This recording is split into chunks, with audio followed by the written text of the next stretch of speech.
এর নাম অস্থি পোকা ও বনের বাঘ।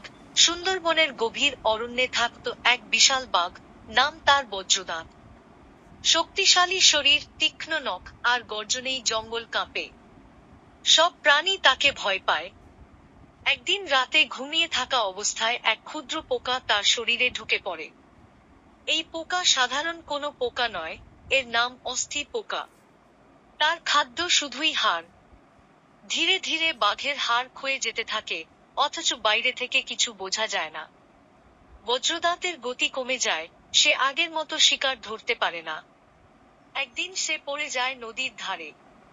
এক বুড়ো শিয়াল দেখে বুঝে ফেলে সমস্যা। সে খুঁজে আনে কিছু বনজ ওষুধ আর এক ধরনের গাছের পাতার রস, যা পোকাটিকে মেরে ফেলতে পারে। 3 দিন পর বাঘের চোখে আবার আগের জ্বলজ্বলে চাহনি ফিরে আসে। সে উঠে দাঁড়ায়। আবার বনে ফিরে আসে বাঘের দাপট। তবে এবার বজ্রদাঁত অহংকার করে না। সে জানে, ক্ষুদ্র কোনো কিছু বিশাল শক্তিকে পরাজিত করতে পারে।